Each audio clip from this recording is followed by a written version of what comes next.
It's time for RealAg Radio on Rural Radio Channel 147 on Sirius XM.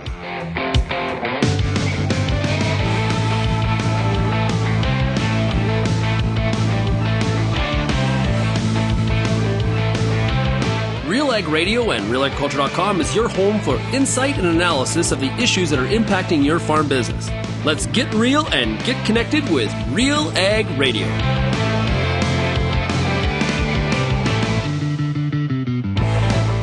Welcome to RealAg Radio. I am your host for the day, Lyndsey Smith, on this Friday, June 9th. Welcome here, everyone. So grateful to have you join me today. We've got a great lineup. It is Friday, and every second Friday, we have Anne Wasko of the Gateway Livestock Exchange join us for the beef market update. I happen to find out that it is also 25 years of the Gateway Livestock Exchange being celebrated this weekend. So congrats on that, Anne. All right. Then we do have the RealAg Issues Panel happening as well. So Sean is off today, as you can tell. So joining me for the Issues Panel will be Kelvin Heppner, of course, here with RealAgriculture, and Andrew Campbell, dairy farmer out of Strathroy. Haven't heard from him in a while, so super excited to have him on the show as well. We've got so much to talk about. There's been huge news on Bill C-234 being stalled out. I don't know if we'll have time to talk about the U.S., Canada, Mexico spat over GMOs and GMO corn. Hopefully we'll get to that.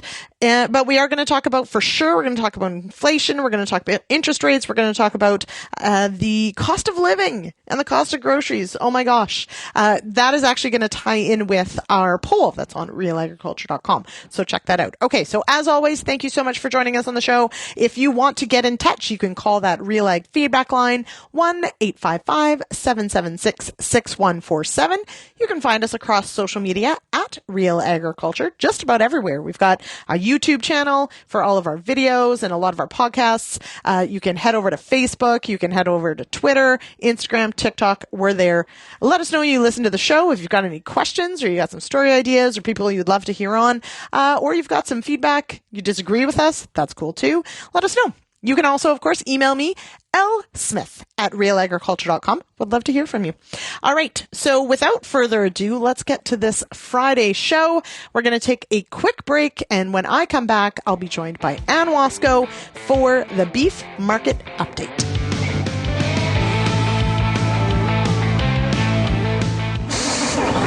We have the financial tool you're looking for. An advance payments program, Cash Advance from CCGA, is a low-cost farm financial tool that can help cover your spring working capital needs. Borrow your first $350,000 interest-free, with the rest at prime less 0.75%. Apply on over 50 commodities. Call our experienced team or visit ccga.ca. Cash advances are made under the Government of Canada's Advance Payments Program. How's your seed quality? What should you treat with? What about herbicide carryover and environmental concerns? Spring is here, and you've got a lot of things to think about in regards to your pulse crop. The Pulse School on Real Agriculture has information and advice for all these questions and more to help you navigate this season. Brought to you by BASF. Pulse School episodes are available at pulseschool.com, realagriculture.com, or as a podcast on your favorite streaming service. Download the latest episode today. Infuse some energy into your next corporate event, customer meeting, or conference with RealAg Radio, Canada's national agriculture radio show. Create a unique experience at your next event with host Sean Haney, broadcasting RealAg Radio live on Sirius XM, featuring exciting guests, captivating interviews, and the latest news from the agriculture community. Contact advertising at realagriculture.com or call 587-787-1795 to book your on location with RealAg Radio today.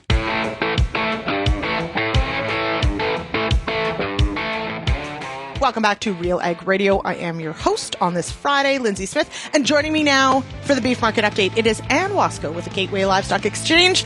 Welcome here, Anne. I am so pleased to be with you today, Lyndsey. It's been a little while, so this is kind of nice. Yeah. Yeah, I kind of like it when Sean decides to take a Friday off. All right. Beef markets, oh my gosh. So I, of course, sit on the sidelines a little bit, watch this all happening. I've been listening to the beef market update the headlines have been, we're using, words like sizzle and on fire and record highs and all these sorts of crazy things. So let's dig in. Let's start south of the border cash markets. Are we still seeing sizzle? Yeah. All of those words you just used, they still fit again here this week. And, we're into the first full week of June. So this is super. So both sides of the border for that matter. But in the U.S., it was kind of all over the map, but all over the map in an up way. So anywhere from $3 to $8 higher live than last week and $10 to $12 higher dressed. So kind of just running through some of the key areas, we saw some sales in Kansas top out at $191, Texas bids at $184, and they have been the area that's kind of been the discount to everybody else, but they are moving up at the same pace. And Nebraska, which has really been leading the pace, $189 to $193 live, and their dress trades in the northern regions were $3 to $305 delivered, and those are all in U.S. dollars. So just an amazing market. So Lyndsey, when you got that happening on the cash trade, guess what the wholesale price has to do? Catch up, right? Yep. So this week, a big jump in the choice cutout, which is kind of our monitor for wholesale prices in North America. It was up $22 this week. Whoa. Closed at $328. Yeah, $328.75, a new high for this year. And if you're watching that choice select spread that, talks about the premiums between the choice and select, it even traded, or it's sitting still $25 back of choice. So still big premiums on, choice and prime, or here in this country, that would be AAA and prime. So it's not just one piece taken off on its own. Certainly cash is pulling the cutout with it. And if the story ended there, it would be one thing, but, bring it north of the border, and our Fed markets here in Western Canada this week were another $3 to $8 higher dressed. That's at 408 to 410. I've never had to write those numbers before in my history. Wow. I know this is good news. Yeah. We'll see how Canpax comes out later today, but it's going to equate to a live average in that mid 240s. Another record. I mean, every week I talk to you folks, it's another record. So yeah. We'll take it. And the bottom line is we'll take it. So it all goes back to, Lyndsey, beef production is down, tonnage is down. We're down 6% in Canada. They're down 5% in the U.S. Supplies are tight. Market-ready supplies are tight. Things will change, but that's currently where we sit as we sit here kind of in the middle of 2023. So, and we've got some numbers that we'll roll through, but one of the things in the notes that sort of I was going over that you sent before we had this discussion. So, and as you mentioned, so we've got 6% down in Canada, 5% down. So, but we talked about carcass weights for so long. So I know that, we have to look big picture, but we had really heavy carcass weights for a real long time. But now when we're looking back, we've got some 22 numbers. We're looking at, total supply really, and that we had lighter weights in some windows of time that actually pinch supply. So let's maybe go backwards a little bit to figure out where those numbers came from. Obviously, so that production, that down 6% and down 5%, that comes from two things: our cattle slaughter, both here and in the U.S., and our carcass weights here and in the U.S. And so really the storyline here in Canada especially has been that weights have really backed off. Once we got current in our feedlots kind of after the end of the first quarter, so starting kind of in April, but really kicking into gear in May, weights really dropping from year-ago levels and even below the 5-year average. And we haven't been in that position for a long time. So you're right. Each steer that's being produced today is weighing less. So guess what? Our production is down. So last week's weight, for example, in Canada, the steer weight was 876 pounds. So we're running, well below where we would have been last year. Our year-to-date average is down about 10 pounds, but the biggest change has happened here in the last 2 months. So I do want to touch on prices for a moment of course, a giant input into creating beef, which is the cost of grain. Can it be that we have strong prices with declining feed prices? Which wizard whipped this up? Because that is like magic. I don't know. I'd like to meet him. Whatever. Wizard, witch, it doesn't matter. Yeah. No, it's a great phenomenon. And, as we head into the fall run. Obviously, that's going to be a key critical point is what the 2023 crop in terms of feed grains both here in the U.S. look like. We've still got a long ways to go and lots of weather to deal with before we get there. But certainly in terms of, acres seeded and expectations, we're looking at a much better scenario in terms of that cost of production piece next winter. Mm-hmm.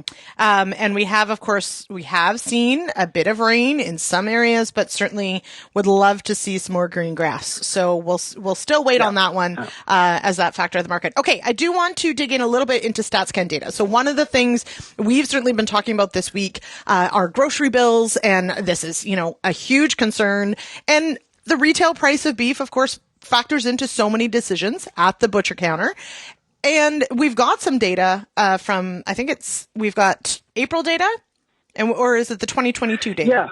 Yeah, the retail price. Well, let's go through a couple of things. So the StatsCan releases a monthly retail price. So we did just get April's data. So let's start there. But they also did release the consumption data for 2022. So I want to go backwards to that one. But April's beef price in Canada, so this is a national retail price that StatsCan puts out, was actually down 6% from March. And so year to date, we're down 2%. So I know that kind of flies in the face of what you think, but the big jump in prices really happened in 2022 when inflation was so explosive. Just looking through the other proteins, pork actually was up in April. Year to date, they're still down 9% though from last year. Mm-hmm. And chicken prices were the same as last month, but they're up 4% year to date. So that's kind of where things sit. But I think the thought process when I speak to folks is they always think, retail prices are so high. They were extremely high last year. We're down a wee bit from that level. But, the pendulum hasn't, gone straight up at this point in time. So we'll watch that one closely, but it's on our minds, Lizzie. Another jump in interest rates this week. Inflation's still a tough thing to slog right at this point. So, consumers, and it'll be interesting to see your piece on the weekend to see kind of where you land and where your survey is telling you. Mm-hmm. People are thinking. So now, with those prices in 2022, it was a huge jump in 2022. Did we eat less beef? Yep. Well, no. So here's the bottom line is in 2022, Canada produced more beef and the U.S. produced record amounts of beef in 2022 as well. More cattle processed, going back to some of the backlogs from the 2021 pandemic issues, record carcass weights, all those kinds of things. We did produce a lot of beef in 2022 in Canada, and that shows up in the consumption data because if we've got it, generally speaking, you're going to eat it. So per capita beef consumption last year was up 3% from 2021 to 38.6 pounds per person. Pork was up 7%, chicken was up 3%. So there was more production around. Consumers in Canada ate it. We also export, obviously, but this is the consumption data for Canadians. And because retail prices were so high last year, you've got consumption, you've got production up, prices up. Guess what that means? That leads you to the demand piece because demand is consumption and price, right? Mm-hmm. It was up 2.6% from 2021. So great news all the way around in terms of beef demand, not just here, but the same storyline in south of the border in the U.S. So a great situation. We're all wondering and watching as we continue to see these higher prices for consumers overall in all food categories. As I think you put it a minute ago, when does that tipping point occur? And I guess all I can say at this point is we haven't seen it yet at all. So when I look, thinking forward, if we have the beef, we eat it for sure, even at those higher prices. But we're also seeing now is, from the beginning of our conversation, that decrease in the production. So fewer cattle, lighter carcasses. So the supply side may be pulling back a little, but we still love our beef. So what does that do to prices? Yeah. So that's what we have to wait and see. Yeah. That'll be a key thing here. This year will certainly be different than last year in terms of production. We will see less per capita supplies both in the U.S. and Canada. Mm-hmm. And if demand stays like it is here in the first half of the year, that means still continuing strong prices at retail. Mm-hmm. All right. We'll leave it there. And I hope we get to do this again sooner rather than later. Sean always hogs the beef market update. Well, pleased to join you whenever. That'd be great. All right. Thanks so much, Anne. Okay. Take care, Lyndsey. All right. Big thanks to Anne Wasko of the Gateway Livestock Exchange for joining me for that beef market update. Really appreciate it. Okay. As promised, and as always, it's the RealAg Issues Panel. Coming up next, I've got Andrew Campbell, dairy farmer from Strathroy, Ontario, and Kelvin Heppner. Coming up next.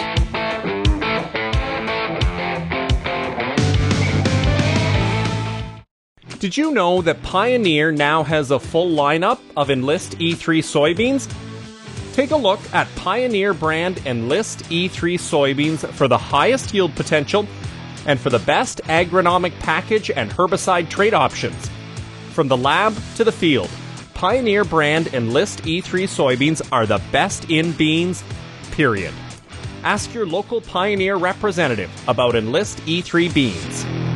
As you head out into the field this season, the Corn School's got you covered. Everything from tillage discussions, weed control info, field trial results, yield strategies, and more. The Corn School on RealAgriculture.com has the information and advice you need to help you succeed. Brought to you by Pride Seeds and BASF. Corn School episodes are available at cornschool.com, from RealAgriculture.com, or as a podcast from your favorite streaming service. Download the latest episode today. Hi, I'm Bernard Tobin, host of the Soybean School on RealAgriculture.com. Throughout the year, on the Soybean School, we'll bring you timely agronomic video content from planting to harvest, from the latest agronomic research to the latest in production technology. Check out our massive video library on YouTube, RealAgriculture.com, or download the audio podcast versions wherever you get your podcasts.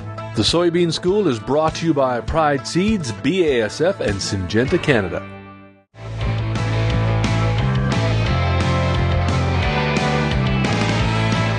Welcome back to RealAg Radio. I am your host for the day, Lyndsey Smith, and as promised, it is the Issues Panel. Sean Haney's away, so we've got Mr. Andrew Campbell out of Strathroy, Ontario. Andrew, how are you? I am doing wonderful because it's like early June and things are caught up. Oh. And I feel good about it. I feel also a little odd, like, what do you do in June when planting's done already?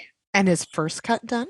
And first cut is done already, and everything's put away. And we're putting the last of the equipment away today. That's strange. It's very strange. Now, it's also a sign that we need rain. But at least we're being optimistic because things are done. Right. Okay. We'll stick with that. But it is wonderful to have you back on the show. It's been a little while, so great to have your insights. So thanks for joining us today. And of course, with the Issues Panel, we've got Mr. Kelvin Heppner out of Altona, Manitoba. How are you, Kelvin? Doing well here, and it's been a good week, and here we are Friday. On the farm side of things, we're maybe not completely caught up, but we did get a lot of spraying done this week. News-wise, though, wearing my RealAg hat, today is a bit of a nuts-so Friday again, like Fridays often end up being, but lots to talk about this afternoon. Yeah, and we only have 3 segments, and we have a laundry list. Like, this is the longest list we've had in a while.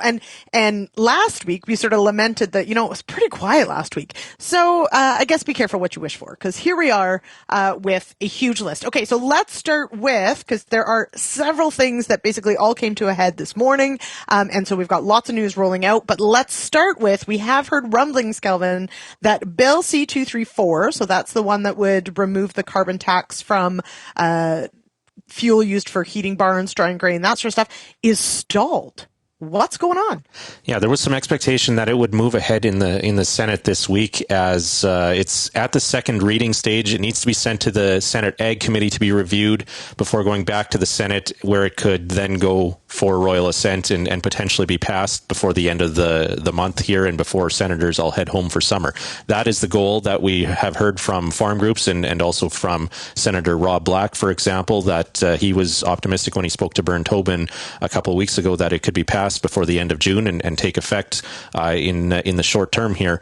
But it needs to be spoken to at second reading by the critic in the Senate. So the way the Senate works, every bill gets assigned a sponsor and a critic. Both have to speak to it. And the senator from Quebec, Pierre Delphond, was expected, or farm groups were hoping that he would speak to this bill this week, either Tuesday or Thursday. Those are the days that you can speak to private members' bills or private business in the Senate.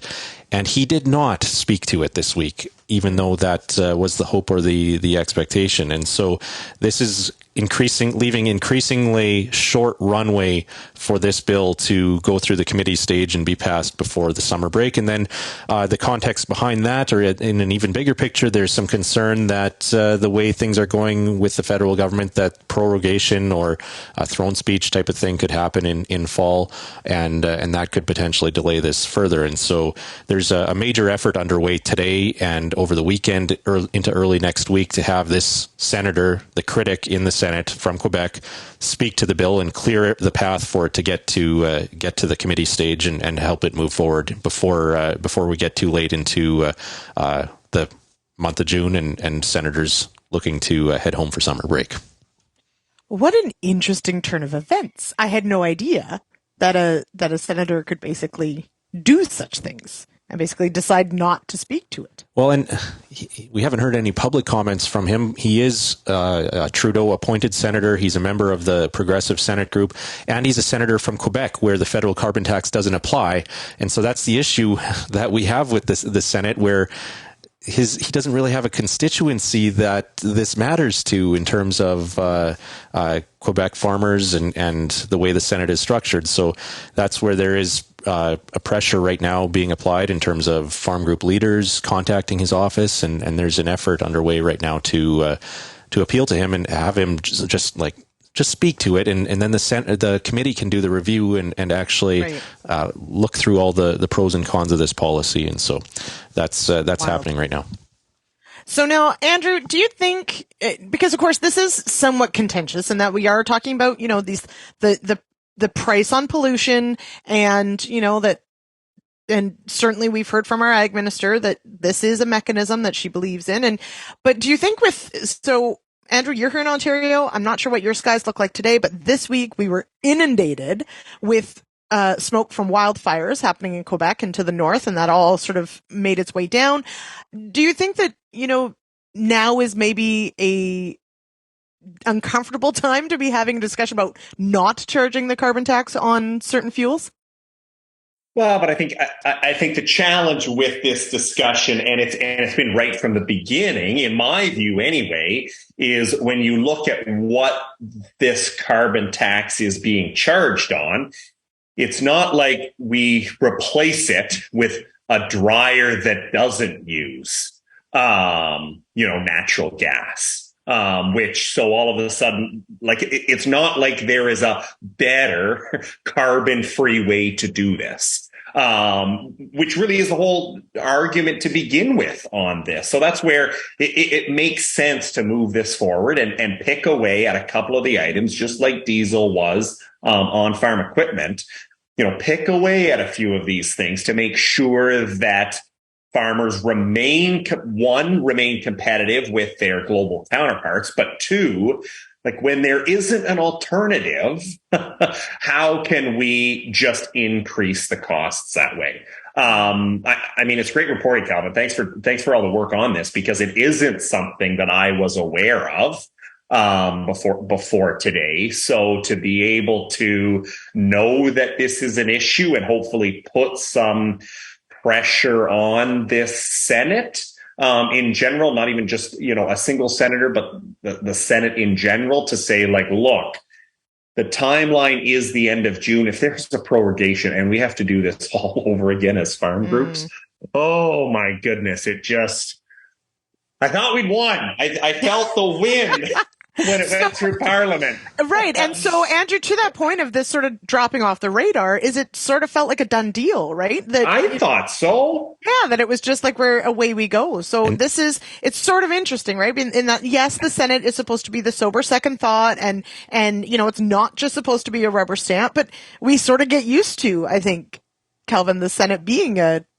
rubber stamp. Yeah, and really it's a formality usually getting it through the Senate. And part of the issue here as well is now it's running up against the federal budget, as despite the Conservatives' efforts to filibuster it and Pierre Poilievre giving an almost 4-hour-long speech the other night in the House of Commons, the federal budget cleared the House of Commons yesterday. And so that is now in the Senate spotlight, and the resources at the Senate are going to be focused and all the polarization and partisanship that comes with passing the budget is now going to be in focus. And so this bill C-234 is now competing with all of that attention from senators as well. So that's another one of the issues here as the timeline gets shorter before the summer break. I really wonder if I had to filibuster, if I had to speak for 4 hours. Andrew, what would you give a speech on for 4 hours, as Poilievre did this week? You know what? I wonder the same thing, Lyndsey, because you don't hear it quite as much in Parliament as you do sometimes, in the U.S. on the floor there. At least that seems to be where I hear more of it. But then we did hear, at committee level, sometimes this happening about people reading the newspaper and, doing all this stuff. Like 4 hours, I love a good visit and I can share a few stories, but 4 hours worth? Who was it? I think it was, it might have been Andrew Coyne. Somebody tweeted, I'm surprised that he wasn't reading receipts by now. So yeah, it was, apparently there was some substance to it. So there you go. Okay, just quickly, we have so much to get through. We do want to talk about this week. We did find out where the Indo-Pacific office. So this is AAFC, so Agriculture and Agri-Food Canada and the Canadian Food Inspection Agency. We knew there was going to be an office, a commitment of people, in addition to people who are already there in an office. And it was announced that Manila in the Philippines will be the host city. Kelvin, we're surprised. What the heck? Yeah, it wasn't at the top of the list in terms of where the word on the street was where this office was going to be located. I wouldn't say it was even in the top three. Singapore, Tokyo were both some of the places that were mentioned when we had conversations over the last number of months since the government committed to creating this trade office, diplomacy, agricultural focused office in the Indo-Pacific. But Manila and the Philippines came as a bit of a surprise. You did have the chance, Lyndsey, to speak with Minister Bibo yesterday. And what did she have to say in terms of reasoning why they chose the Philippines?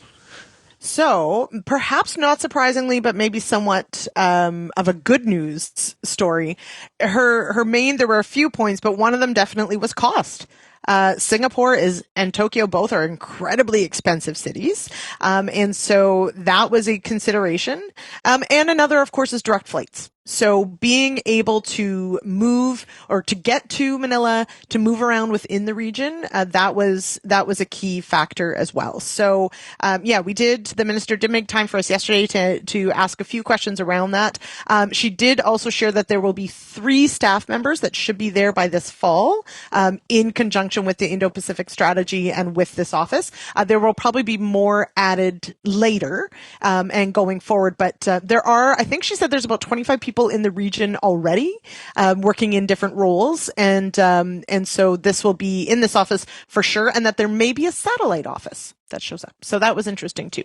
But yeah, I mean, certainly it is a consideration, right? Of what it costs to run something like this. So I guess they are being cognizant of costs and of travel time. So I thought that was pretty cool. There's also political factors I'm sure that they considered as well. I'm not up to speed on all the relationships that each country has there, but of course there's different sides, and they'll try to have located it in a place that isn't controversial. Yeah, I do wonder about, favoritism or something like that, right? They don't want to hurt anybody's feelings either by picking one over the other, so then you pick the other one. So perhaps that's why. But yeah, I think when the announcement was made, we all sort of asked, so who had Manila on the bingo card? And I don't think any of us did. So there you go. Okay, we're going to take a quick break because we have so much to get through. We'll take a quick break. We'll come back with more with the RealAg Issues Panel right after this.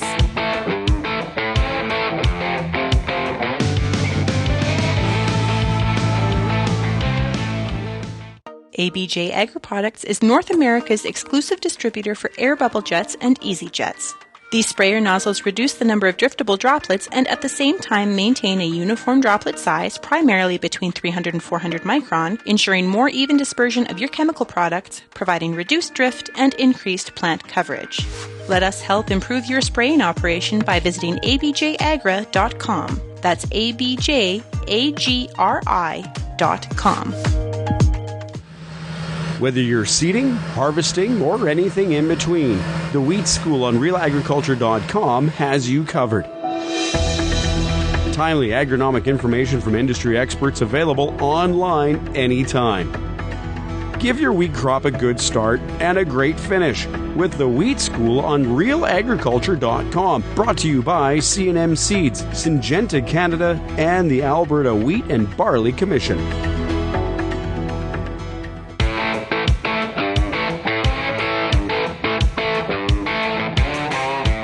Welcome back to RealAg Radio on this Friday. I am your host, Lyndsey Smith. And did you hear? Alpine brand liquid fertilizers is turning 50 this year. From the beginning, we've always applied the 4R principles in our approach to the fertilizer industry with the right source, right rate, right place, and right time. We are committed to Canadian farmers, always delivering the highest quality liquid products, including our patented, award-winning BioK line of nutrients. To find out more, visit us at alpinepfl.com or call 1-800-265-2268 today. All right, we are back with the Issues Panel. I've got Kelvin Heppner of Real Agriculture and Andrew Campbell, dairy farmer from Strathroy, Ontario. Andrew, you mentioned off the top being caught up, likely because it has not rained in a little while. What are conditions like where you are right now?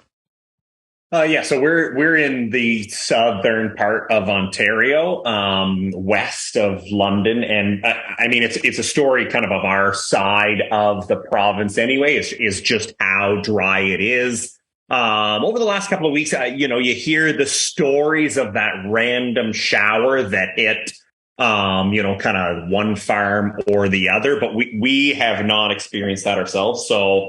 Planting conditions were great. Since the 1st or 2nd of May, we're up to 3 whole tenths of rain, is what we've had kind of since, early May. So things there's hope that rain is on the way, Saturday. That's what everybody's kind of banking on. Things are doing okay for how dry it is. If it does not rain on Sunday and it stays dry, then things are going to get pretty desperate, I think. So I have heard rumblings for Ontario. The term 2012 has been thrown around, and I was not here in 2012. But I would say for the people in this area as well, that would be the last sort of very severe drought year that sticks with them. And so, but what I find sort of interesting is that, Calvin's from Manitoba.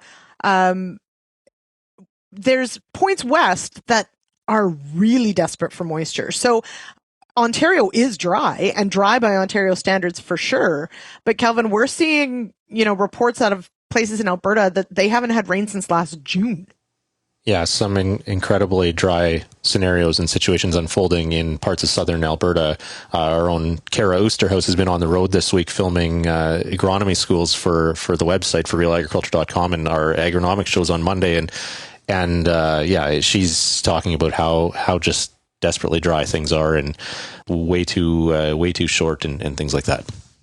Yeah, it definitely, I know here, there's certainly, looking at the forecast, as Andrew, as you say, it's like, it's in, a few days. And then we had this happen this week. There was rain in the forecast and it just sort of kept disappearing and getting pushed a couple days down the road. Now, I will say I'm very thankful we did not much, enough to keep the dust down, but that's better than nothing. So, definitely keeping an eye on it. The wheat crop here is heading out. So we've got the grain fill period for the wheat crop happening, which I know no one cares about. It's all about the corn and the soy, but definitely seem to be in a dry bias. So something to keep tabs on. And of course, these conditions stretch down into the U.S., so we're watching those production numbers closely as well. On the number side, Andrew, how do you feel about another interest rate hike? Got one. Yeah. Yeah, we did. Yeehaw, I guess. I mean, to be honest, I think that with the numbers that we've been seeing over the last couple of weeks, it was definitely not, an enormous surprise to see it. I think, kind of some of those, growth numbers that were coming out of Statistics Canada were definitely a little shocking. I think that maybe things weren't cooling quite as fast as the Bank of Canada wanted. So to see a quarter point more, I don't think, and certainly, from our point of view and how we're managing things and just the discussion of the economy, despite the jobs numbers this morning, it really is one of those things of I still don't think we're done yet. So, Kelvin, we did get some jobs numbers, and they aren't rosy necessarily. So it was a pullback, which we haven't seen in quite some time. Is this an indication that the higher interest rates are working, or what's all at play here? It could potentially be interpreted that way, yes. It is something that the Bank of Canada will take into consideration and would be a mark in the column, a tally in the column to not continue raising rates if these numbers hold. But again, this is against the long-term trend in terms of what we've seen for job numbers increasing and unemployment staying low.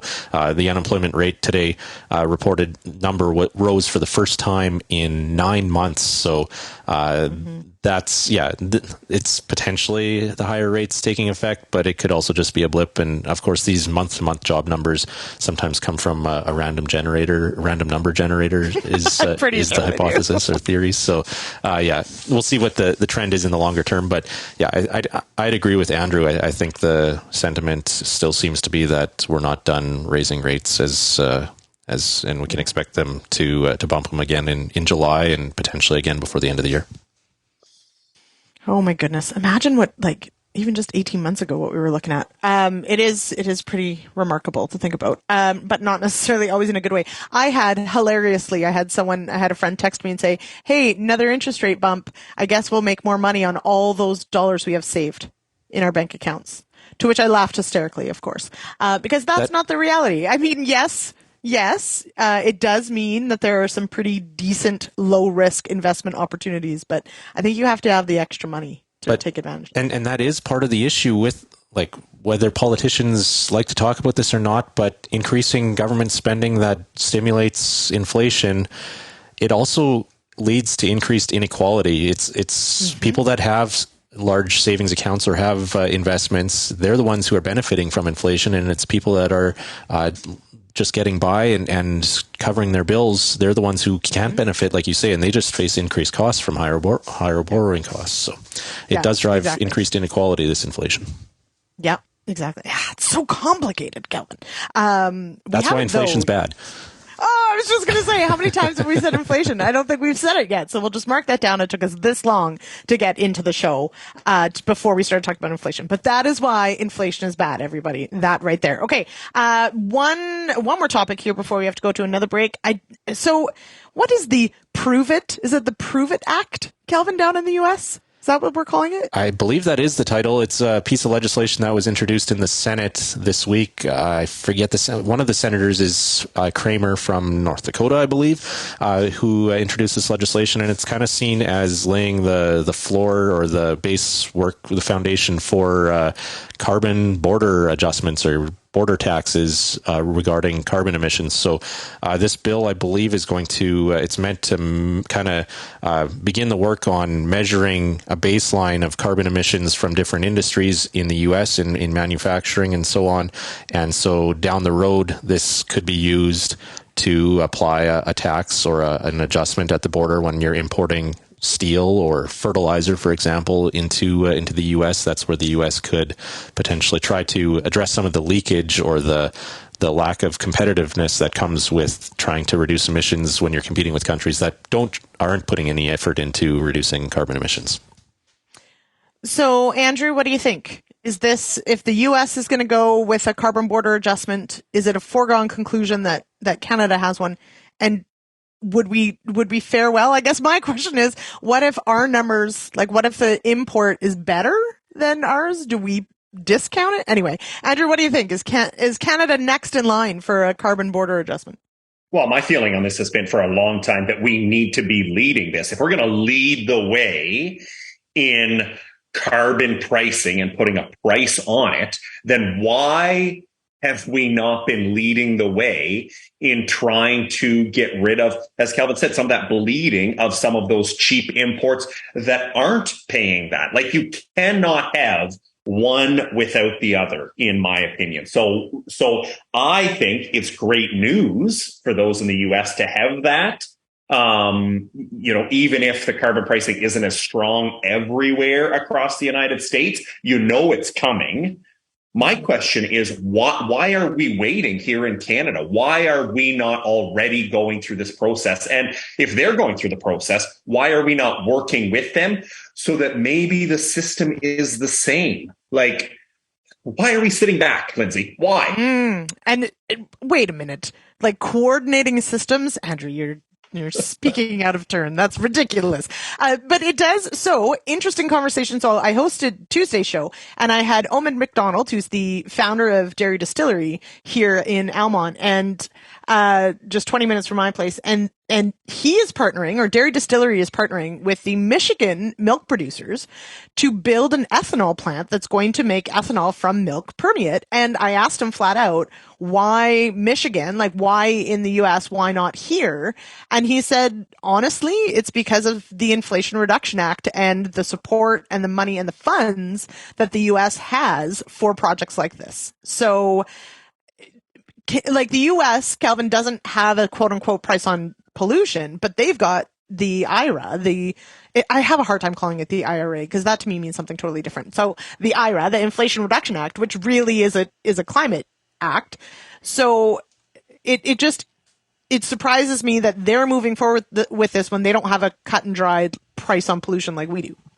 Yeah, there are different ways. Like, an economist might say, sure, there isn't a upfront direct price on pollution, but there are still regulations and subsidies, like you're referring to under the Inflation Reduction Act, that have the effect of increasing costs and reducing emissions, or kind of compromising price for reduced emissions. And so, the U.S. doesn't have an explicit carbon price or carbon tax like we do in Canada, but there are still measures that the government's taking. And from an economics perspective, economists will often argue that a carbon tax would be a more efficient way of reducing it. And that's something that you mentioned Andrew Coyne earlier in the show, Lyndsey. He's constantly arguing, and I saw there's another column in the Globe and Mail again today where he's arguing the Conservatives should be embracing a carbon tax as the most efficient way of, rather than a mishmash of regulation and caps, emissions caps, like we're hearing increased talk about on the energy sector and stuff like that. So, the U.S. doesn't have an explicit carbon tax price on pollution, but they do still have stuff that's aimed at regulation and rules aimed at reducing emissions. And so there is still that bleeding, that leakage, that lack of competitiveness. And that's where the U.S., Canada, we did see the EU pass some legislation earlier this year, I believe, to implement a carbon border adjustment. I think it's in 2026 that takes effect. So we could see countries of like mind on that front move together.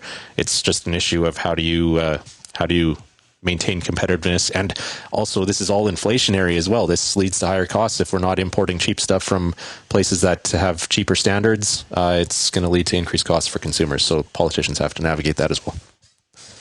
Kelvin, now you're expecting us to understand who pays the tariff.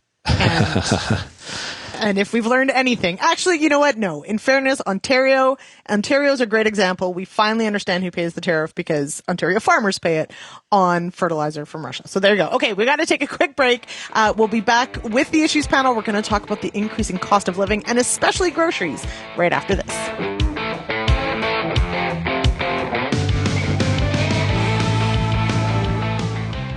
Join us for the Canadian Beef Industry Conference, August 15th to 17th at Calgary, Alberta. Spend time networking on the trade show floor, hear from keynote speakers, take in breakout sessions designed to increase profit, manage your rangeland, and navigate trends. Get up close to advanced techniques and hands-on demos, and experience bullfighting at the closing party. Proud, innovative, and loyal, we are beef. Registration is now open. Visit CanadianBeefIndustryConference.com for full details and to register. Canola is more than just a pretty face in the prairie landscape. It's a big business, both here and around the world, that requires you to be informed and up to date on everything it takes to grow a successful crop. The Canola School on RealAgriculture.com has an expert library of video resources covering markets, agronomy, and more to help you grow a healthy and profitable canola crop. Visit canolaschool.com today. Brought to you by BASF Canada and Invigor Hybrid Canola.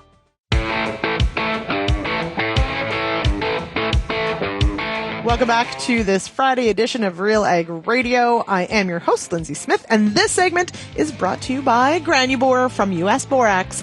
Ask for it by name. All right, to round out the show today, the issues panel here, I've got Andrew Campbell, Kelvin Heppner. Let's talk about not just the cost of living, but the cost of groceries to start. So this week, and if you head on over to realagriculture.com, scroll down the page, you'll find our poll. And this week we are asking, how are you saving money on groceries? If you are, you can say you're not trying if you want. Andrew, I'll start with you. Has your household changed their strategies when it comes to the grocery bill?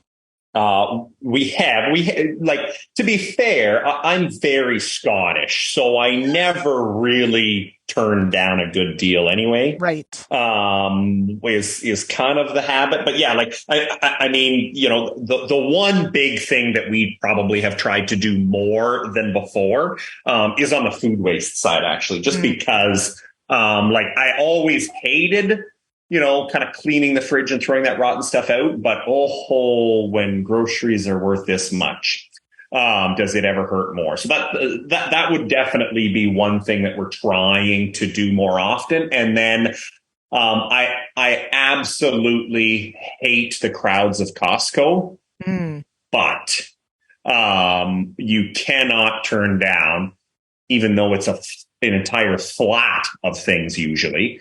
You know, we're finding the price per unit is quite a bit cheaper when you buy in bulk. So we load a pickup truck like we're catering a family gathering and fill the cupboards. So those are our two things. Yep. I think buying in bulk is definitely one of those, and definitely the trying not to throw things out. Right. And so making that effort to eat what you buy is pretty important. Kelvin, what's your strategy? You have a gaggle of children to feed. Are you the one in the family that's like, no, we stick to the list? Or are you the, hey, but look, it looks delicious? I'd be more the latter. I am guilty of actually taking the kids into the store with me and then using them as like reinforcement to my poor decision making. As opposed to others. I know when we talked about this at a RealAg meeting earlier in the week, some people talked about taking their spouse into the store as a chaperone to make sure they made good decisions. Right. I'd make poor decisions at the grocery store. But you do it on purpose by bringing the children. Good job, Kelvin. But I'd say in general, we'd be operating on the same lines in terms of trying to reduce our waste. We probably are buying less expensive cuts of meat, using more lower price cuts of meat in our meals.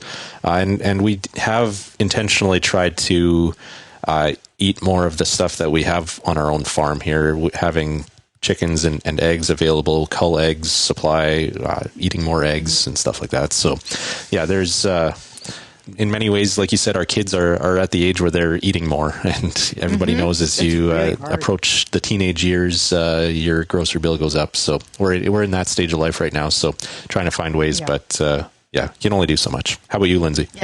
Yeah. Well, so to that end, I have, an 11-year-old son who's heading for some growth spurts. So he just eats us at a house at home, and like when I don't even realize it, like I have to get strategic in when I shop for like the lunches, because if I buy it too early, by the end of the weekend, all the lunch food is gone. And then Monday morning, I'm scrambling. It's like, well, guess you're getting, popcorn in your lunch because that's all we have left. So that, but I definitely, making sure that I'm going to a discount. Like I do have a favorite discount store that I go to, but I would usually use, convenience as some of the pricier stores, just to pick up those in-betweeny items or whatever. So I'm trying to focus on planning a little better and doing a big shop and not, heading out to those more expensive stores for the in-between. Is it making a big difference? I don't know. But we are also trying to focus on not wasting as much. I will say I'm kind of terrible at that, if only because it's hard for me to eat lettuce. And so every week I end up throwing out greens, which I don't think I'm alone on that one. But it's lettuce. Ugh. Anyway, so this is, of course, all part and parcel of the cost of living. And this is a big concern. And so related to this, we did David Coletto with Abacus Data. He's got a post out discussing a survey that they did just recently. And it says that 78% of Canadians identify the cost of living as one of their top 3 issues. So that is pretty significant. Now, they also then were asked which political party they think can essentially help them in this sphere. Andrew, I don't know if you looked at the numbers, but were you surprised by what the numbers are? No. So certainly, when you talk about, what consumer sentiment is towards cost, this is something that the Canadian Centre for Food Integrity has tracked for a long time, just in some of their, what do people feel about food and food pricing and agriculture practices and all of that. And if I'm not mistaken, the top 3 in the past year were like keeping healthy food affordable, the cost of food, like cost of living, like it's always up there. Now, in terms of who people, feel is the right party to help them. It's also not a surprise that, the Conservatives kind of take the lead in that, because they tend to be that party that when it comes to, kind of the economy, and stabilizing that, people tend to lean a little bit more right. I was a little surprised at just how low the numbers are when we're talking, Conservatives, like the supporting number is like 30% and somehow that's high, and the others are below 20. Well, there's that. Yes. So it does scream to me to say that, okay, so even though the Conservatives take the lead, the majority of us actually don't think anybody can help us. Right. So the number for the Conservatives was 31. Liberals, Kelvin, came in at 17%, just 1% ahead of the NDP at 16. So that means that, that's twice. Conservatives got twice. So is it, as Andrew suggests, the Conservatives are deemed to have a better plan on the economy or whatever, or is it that people are just sick of the Liberals? Is it about voting someone out, or is it really about what Conservatives can do? It could be both. And I do think we have seen Pierre Poilievre in general during the leadership campaign when he ran to lead the Conservative Party. And since then, his number one issue has been economics and cost of living and fighting inflation. And sure, there's been some distractions along the way. And there was some focus on the Chinese election interference the last month or two. But even this week, going back to that filibuster effort that he gave, the 4-hour speech, nearly 4-hour speech, most of it or almost all of it was talking about cost of living and the impact to working people across Canada from inflation and fighting it, and the government's role, the Liberal government's role in it. So I do think that this is something that the next election is going to be fought over. The last election should have been fought over this as well, as most people could see this coming, but maybe it wasn't as much of the focus as it should have been. But then this is going back to the concerns about Liberals potentially proroguing Parliament in fall. That would be likely caused by numbers like this, if that does happen, where they only have 17% of Canadians saying that they are the party best able to deal with increasing cost of living. Mm-hmm, absolutely. All right. Friends, we're out of time. So this has been so much fun. Thank you very much. Kelvin, have a wonderful weekend. Thank you. We're off to another softball tournament. Woo! That's a great way to spend a weekend. And Andrew, I hope you get rain. I certainly do. I hope you do as well, Lyndsey. Well, thank you. All right. Thank you, everyone, for joining us on the show. I will be back Monday for Agronomic Monday here on Rural Radio, Channel 147. Cheers, everybody.